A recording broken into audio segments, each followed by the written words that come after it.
You finish your workout expecting to feel stronger, but instead, your legs feel heavy, your knees ache, and just standing up from the couch feels like its own workout. You've been doing what everyone says: keep moving, stay active, push through. But lately something doesn't feel right. You stretch, walk, maybe even lift light weights, yet it feels like your legs are getting weaker, not stronger. You're not alone. The truth is, certain exercises that work wonders for younger bodies can quietly do more harm than good after 60, especially to your joints. And no one talks about it until it's too late. In this video, you're going to learn exactly which 4 exercises may be holding your legs back and what to do instead. These aren't extreme changes or complex routines. They're simple, science-backed swaps that are kinder to your joints and better suited for life after 60. We'll walk through each one together so you'll know how to move smarter, stay strong, and avoid unnecessary strain. No fancy equipment, no intimidating workouts, just clear, gentle steps to help you feel better in your body, again, starting today. Exercise number 1, deep squats. What you need to know after 60. 1. The exercise. Everyone recommends, but few seniors should do. Deep squats are often hailed as the holy grail of leg strength. Walk into any gym and you'll hear people praising their benefits. Trainers love them. Athletes rely on them, and most fitness blogs list them at the very top of any lower body workout plan. The movement is simple in theory. Stand tall, feet shoulder width apart. Lower your body by bending your knees and hips until your thighs are parallel or even lower to the floor, then push back up. It looks powerful.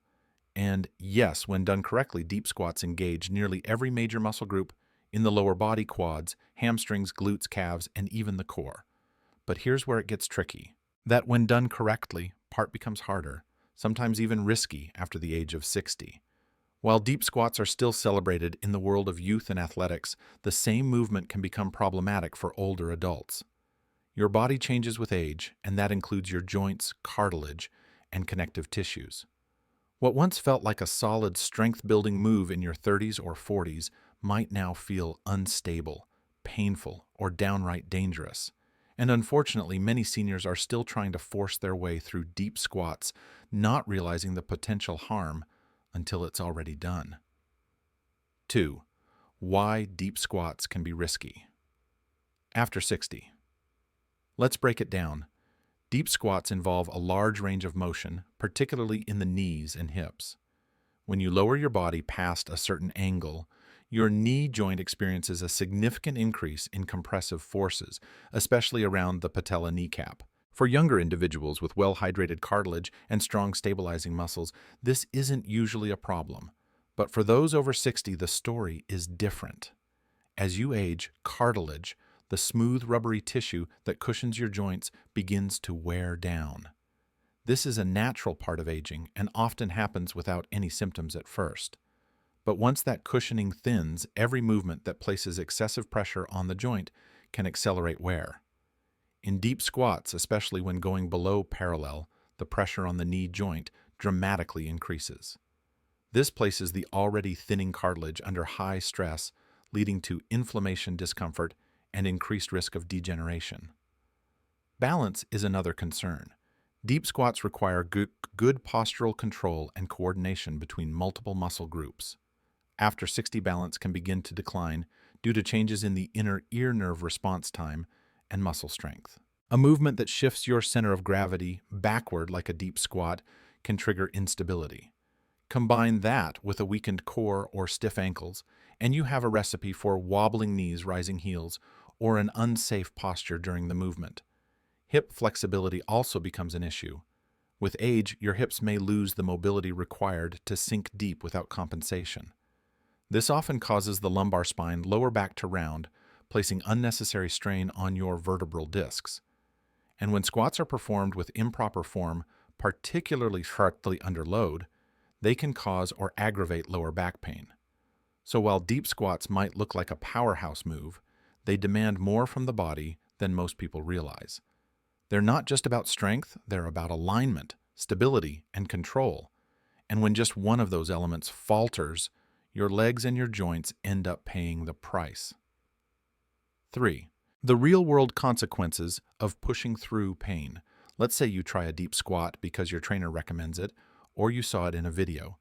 You start to lower yourself, and halfway down your knees start to shake. You feel a pinching sensation at the front of your kneecap. Your heels rise slightly off the floor because your hips aren't mobile enough. But you keep going. You want to push through to do it right. You come back up, but all the force went through your knees, not your thighs. That's not progress, that's strain. Now imagine repeating this movement 3 times a week for several months. What started as a dull ache becomes persistent knee pain. You begin avoiding stairs. You hold on to furniture when standing. You feel less confident in your legs. Your workouts become shorter. Your movement becomes limited not because of age, but because your routine is unknowingly breaking you down. This is the silent danger of the deep squat after 60. It doesn't always feel wrong at first, but the damage builds up quietly. One day you feel a sharp pain in your knee stepping off a curb, or you wake up with stiffness that doesn't go away after stretching. You blame age, but really it's about load and movement quality. It's about asking more of your joints than they can currently handle. Even worse, an improperly executed deep squat can lead to acute injuries. A minor meniscus tear, a sprained knee, a back spasm. These setbacks aren't just physically painful, they rob you of confidence. And once confidence is gone, movement tends to decline. That leads to muscle loss, poor circulation, and increased fall risk. It becomes a cycle that's hard to break. 4. The smarter, safer alternative chair squats. Here's the good news, you don't need to give up squats. You just need to modify them to suit where your body is today. And that's where the chair squat comes in. Chair squats are one of the most effective and senior-friendly lower body exercises you can do. They mimic real-life motions, getting up from a chair, sitting down on a toilet, getting in and out of a car. These are functional movements that translate directly into daily life. And unlike deep squats, they don't require you to push your joints beyond their natural range. Here's how to do them right. Start by standing in front of a sturdy chair without wheels. Position your feet about hip-width apart, slightly turned outward. 2. Extend your arms straight in front of you for balance. 3. Slowly lower your hips toward the seat, keeping your back flat and your core engaged. 4. Don't plop down. Instead, lightly touch your glutes to the chair, then immediately press through your heels to stand back up. 5. Focus on moving with control, no rushing, just smooth, steady motion. 6. If you feel unstable, start with a higher surface, like a bed or countertop, and gradually work your way lower. 7. For extra support, perform the movement next to a wall or with a walker nearby. Why this works? Chair squats limit how far you go, which means less strain on your knees. They also help retrain your nervous system and muscles to control movement in both directions, down and up. And because the range of motion is smaller, you stay within a zone your joints can handle safely. What's more, chair squats strengthen all the right muscles, your glutes for power, your quads for stair climbing, and your hamstrings for stability. They also activate your core, which improves posture and balance. You can start small, just 5 reps a day. Then build up to 10, then 15. Want to increase the challenge later? Try holding light hand weights or doing the movement slower to increase time under tension. And if even that feels like too much right now, begin with seated knee extensions or assisted sit-to-stands where you use your arms to help push off. Remember, the goal isn't to impress anyone, it's to move wisely, build strength, and protect your independence. Exercise number 2, leg press machine, a closer look at the hidden risks. After 60. Walk into almost any gym and you'll see it the leg press machine. With its sturdy seat, broad platform, and neatly stacked weights, it looks like one of the safest ways to build leg strength. There's no balancing required. You're not standing, there's no fear of falling, and your back is fully supported.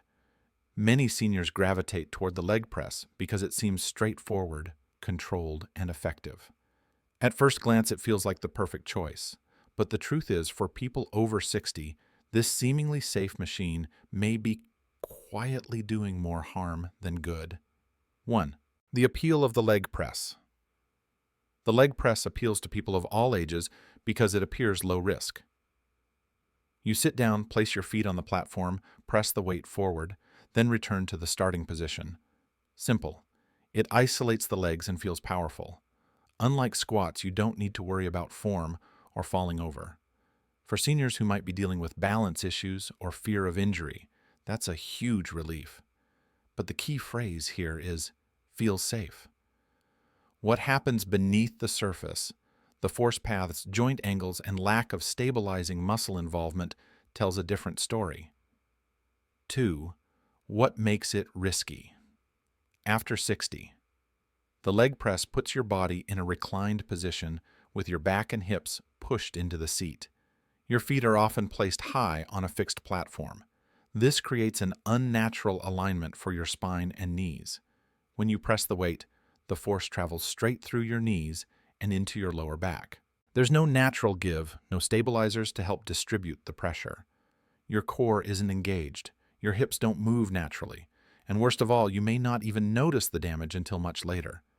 What makes this even more concerning for seniors is the issue of cartilage thinning and spinal disc compression.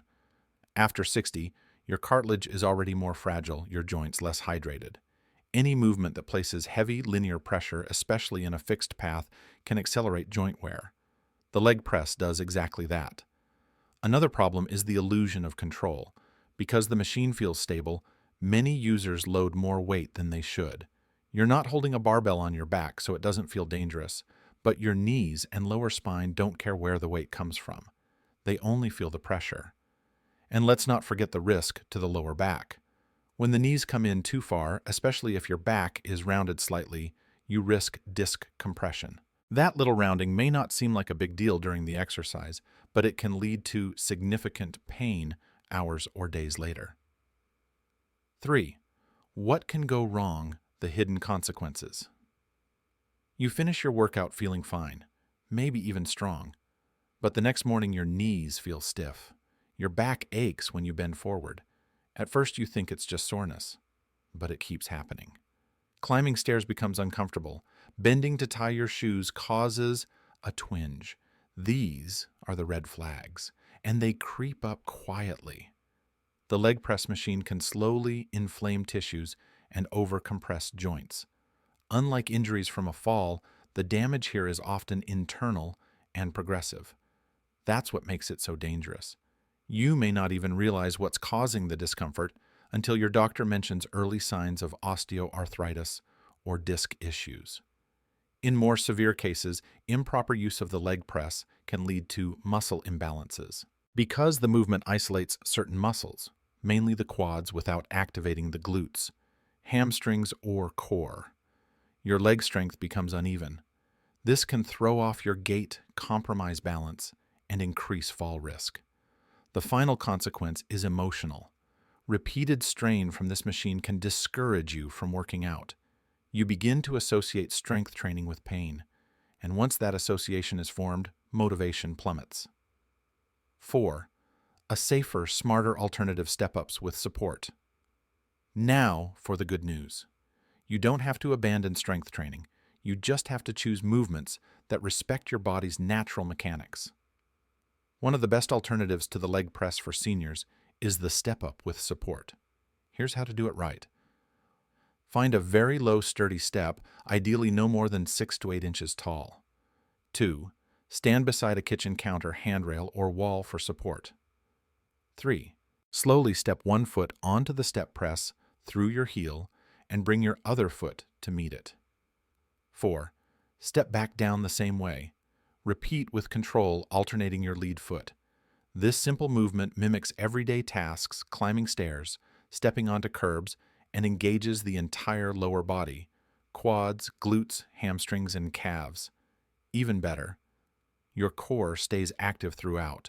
You're working balance, stability, and strength all at once. If step-ups feel too challenging at first, try these gentle progressions. Mini squats holding onto a chair, Heel raises to strengthen your calves and improve ankle stability. Seated leg extensions with resistance bands. As you gain confidence and strength, increase your repetitions gradually. Never rush the movement. It's not about speed, it's about control. Another option combines step-ups with a short walk or light marching in place to create a simple, effective lower body circuit. No machines, no compression, just natural movement that helps you get stronger where it counts. Final thoughts. The leg press machine isn't evil, but for seniors over 60, its risks often outweigh its rewards, especially when better, more functional alternatives exist. Protect your knees, support your spine, train in ways that reflect real life, not just gym theory. And most importantly, remember this: true strength is not about how much you lift. It's about how safely and consistently you move. Trade the press for the step. Choose control over compression, and give your legs and your future the care they deserve. Exercise number 3. Jumping cardio, the hidden dangers. After 60 and what to do instead. Jumping cardio is a staple in many fitness routines, especially for those looking for a fast, equipment-free way to get their heart rate up. Jumping jacks, light hops, skipping in place, or bouncing to upbeat music might look fun and harmless. But if you're over 60, these seemingly innocent moves could be working against you more than you realize. As we age, the body's ability to absorb impact decreases. Cartilage thins, joints dry out, tendons stiffen, and muscles lose elasticity. When you jump, the force from landing travels through your ankles, knees, hips, and spine. Without youthful shock absorption, this impact becomes concentrated and potentially harmful. You might not feel it right away, but over time, that good sore could turn into persistent pain. Jumping also requires quick reflexes and strong balance skills that naturally decline with age. A mistimed hop or uneven surface can lead to a stumble, and in the worst cases, a fall. In fact, falls from balance loss are one of the leading causes of injury in seniors. And the most dangerous moment isn't always the first jump. It's the last one, when fatigue sets in and control decreases. But the issue isn't cardio. Cardio is essential for aging well. It's the method that matters. You can still get your heart rate up without compromising joint safety. Smarter alternatives include marching in place, gentle and rhythmic. This mimics walking without strain. Side steps, great for lateral movement and hip support. Seated cardio knee lifts, toe taps, or arm punches from a chair. Low impact dancing, keep both feet on the ground and move with joy. Standing heel raises improve circulation and build ankle stability. Try a 10-minute joint-friendly cardio routine. Start with 1 minute of marching, then a minute of side steps, followed by seated toe taps and heel raises. Wrap up with light dancing or slow walking. It's safe, effective, and energizing. You don't have to jump to stay fit. You just need movement that meets you where you are. Choose cardio that strengthens, not stresses your body. Because after 60, every step counts, and the smartest steps are the ones you can keep taking pain-free. Exercise number 4, unassisted lunges, the balance mistake that can cost you. Lunges are everywhere. They're in workout videos, fitness magazines, and trainer-approved leg day routines. And for good reason. When done correctly, they strengthen the thighs, glutes, and hips all at once. They challenge balance, build core control, and mimic real-life motions like climbing stairs or stepping off curbs. But here's the truth: after 60, performing lunges without support can quietly turn from helpful to harmful, especially if your body isn't prepared. To perform a traditional lunge, you take a long step forward, bend both knees, and drop your back knee toward the floor. But this requires strong thighs, flexible hips, mobile ankles, and solid balance. And let's be honest, most people over 60 don't have all of those in perfect condition. If your back leg isn't strong enough, your front knee can push too far forward. If your balance is shaky, you might tip to the side. If your hips are tight, your spine might round or twist. That one movement done unsupported can cause stress on the knees, strain in the lower back, or even a dangerous fall. You might not feel it the first time, but over time, repeated lunges can lead to pain at the front of the knee, tightness in the hips, or lower back discomfort. And the biggest danger isn't soreness, it's loss of confidence. You start avoiding stairs, you hesitate to kneel, you move less because you're afraid to move wrong. So, what's the safer path? You don't have to give up lunges, you just have to modify them smartly. Start with reverse lunges next to a chair. Instead of stepping forward, step backward. This keeps your center of gravity more stable. Place one hand lightly on the chair for support. Lower just a few inches, then return to standing. If that's still too much, try a split stance. Hold, stand with one foot slightly ahead of the other, and bend both knees just a little, no stepping required. Or even simpler, do step backs, small controlled steps backward while keeping your upper body upright. Want to stay seated? Try resistance band leg curls from a chair to activate your hamstrings. The same muscles lunges target without the risk. And remember, even 5 minutes of these smarter alternatives a day can build the same strength with none of the danger. After 60, your strength journey isn't about proving something. It's about protecting the strength that lets you live independently. So, swap the risky lunge for a move that respects where you are today and gives your legs a safer, stronger tomorrow. You don't need to overhaul your entire routine to protect your joints and regain leg strength. All it takes is one smarter step, and that step can start today. Choose just one of the safer exercises we covered. It might be chair squats in the morning step-ups during your afternoon break, or even a simple round of marching in place while waiting for the kettle to boil. Begin with 5 minutes. That's it. Just 5. Do it gently with care and without rushing. Next week, add another movement. In 2 weeks, you'll begin noticing more confidence when standing up. A little less tension in your knees, a bit more energy in your step. And by day 30, something subtle but powerful starts to shift. Your legs feel like they're working with you, not against you. That's the kind of strength we're rebuilding, not just physical muscle, but daily trust in your body. You're not broken, you're not behind, you're simply evolving, and your movement routine should evolve with you. So breathe, take it slow, and give your body the patience it's been quietly asking for. You've made it this far, and that means something. You're showing up for yourself, and that's exactly where true strength begins. Now, I'd love to hear from you. What's one leg exercise that's helped you feel stronger, or one that's caused you discomfort? Share your story in the comments so others can learn from your experience. Your voice might be exactly what someone else needs to hear today.